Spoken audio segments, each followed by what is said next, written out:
fait la visite technique, après avoir fait le dimensionnement, le devis, signé et accepté par le client, nous allons passer au chantier. Et la préparation d'un chantier elle va consister à mettre les actions en œuvre pour la bonne réalisation et l'installation PV.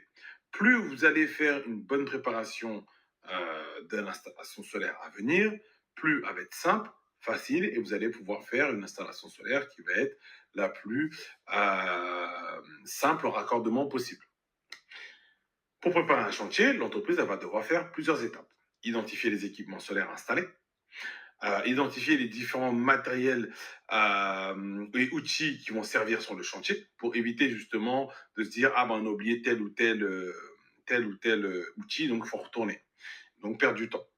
Identifier les risques et les mesures de sécurité, bien entendu, il y a des risques sur une installation PV, il faut toutes et tous les identifier. Réaliser le planning d'exécution de travaux, bon ça se fait bien en amont. Réaliser les plans d'installation que les exécutants doivent suivre sur le chantier, donc le calpinage. La liste des équipements et matériels à utiliser sur le chantier va varier en fait selon l'installation, d'accord, et selon si vous êtes en site isolé ou en site en autoconsommation, si vous êtes en 3 kg, si vous êtes en 20 kg, ça va dépendre.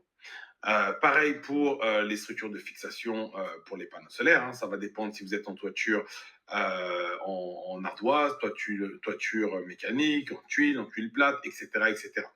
Et bien entendu, ben, les véhicules de manutention s'il faut, ou les nacelles, etc. Donc ça, c'est des choses qu'il faut bien vérifier. Alors, une fois que nous avons tous les équipements en notre possession, il va falloir les contrôler. Moi, ce que je vous conseille, c'est de contrôler ces équipements avant de quitter l'entreprise ou l'entrepôt et de contrôler les équipements en arrivant sur le chantier. Pourquoi? Il y a certaines entreprises qui vont se faire livrer le matériel dans leurs locaux, puis partir avec le matériel sur le chantier. Et d'autres entreprises qui vont faire livrer le matériel directement chez les clients. La première chose qu'il y a à faire, c'est de contrôler le matériel. Donc, consulter les fiches techniques qui sont associées à chaque panneau solaire, identifier attentivement la notice d'installation pour vous familiariser avec les consignes spécifiques. Ça va dépendre si vous changez de matériel ou pas. Inspecter chaque module, s'ils ne sont pas cassés, fissurés, rayés, etc. etc. Que ce soit dans le cas où vous faites venir le matériel dans vos locaux et vous partez sur chantier, ou dans le cas où vous faites livrer directement chez le client, vérifiez toujours. Ensuite, prendre les mesures. Ça, c'est des choses qui peuvent être faites, des mesures électriques, hein, à l'aide d'un multimètre ou un analyseur de panneaux solaires, etc.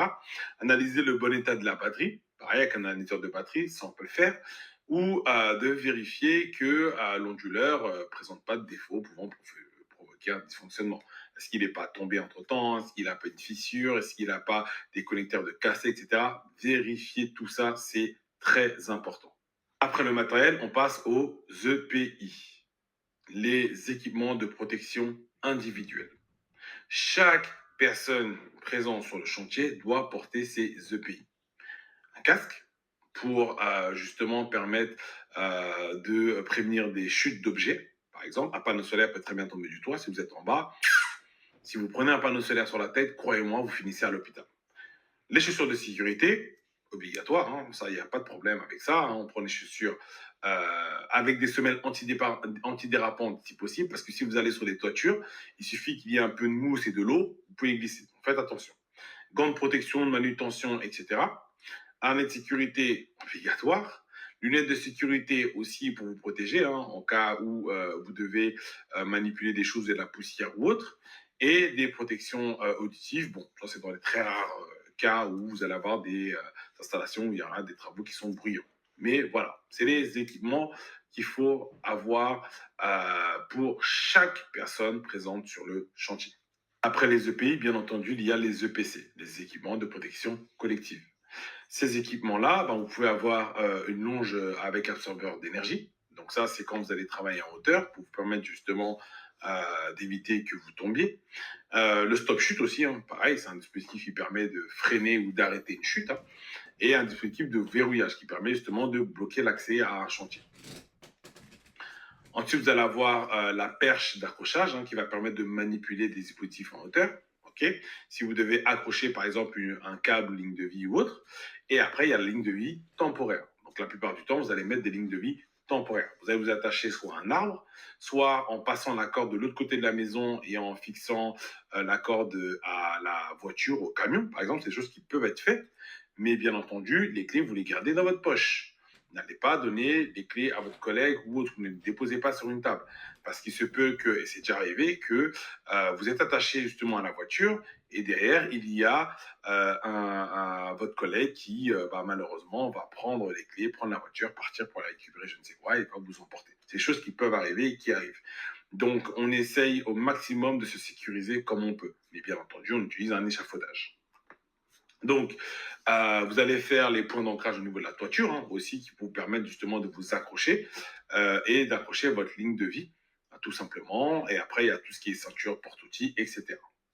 Mais il faut savoir que l'échafaudage est indispensable, voire obligatoire sur une installation de PV pour travailler en toute sécurité. Pour résumer les équipements de protection collective, vous avez les garde-corps, les dispositifs de recueil rigide, les dispositifs de recueil souple, donc les filets ou les barres de protection installées sous les zones de risque, ou les filets de sécurité suspendus pour amortir les chutes. Ensuite, vous avez l'échafaudage fixe ou roulant et les nacelles. Là, ça va être pour les gros chantiers. Pour vous montrer un peu à quoi ça ressemble, donc à gauche, là, vous avez un échafaudage qui va vous permettre justement de pouvoir travailler en toute sécurité, avec en plus un monte-charge qui vous permet de monter les panneaux solaires. D'accord? Parce que porter les panneaux solaires à bout de bras, à un moment donné, ça use le corps et ça ajoute de la fatigue en plus. Donc, ça vous rend moins vigilant et ça intensifie les risques d'accident. Après, vous avez les garde-corps périphériques sur le côté qui vous permettent justement de ne pas tomber. Vous allez avoir les filets de protection. Vous pouvez aussi mettre, au cas de chute, les filets vont venir retenir et justement éviter qu'une personne se blesse en cas de chute. Après, il y a les balustrades aussi, ou parfois sur les toits plats qui sont déjà présentes. Mais s'il faut en ajouter, ajoutez-en.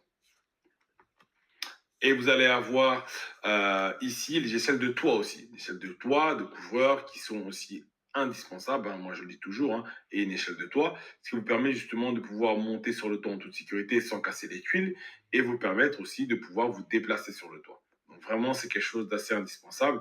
Donc n'hésitez surtout pas à en utiliser une. Bien entendu, on utilise des cônes pour pouvoir délimiter la zone de travail. Il faut savoir qu'à partir du moment où vous allez chez un client, à partir du moment où vous délimitez une zone de travail, cette zone de travail n'appartient plus au client.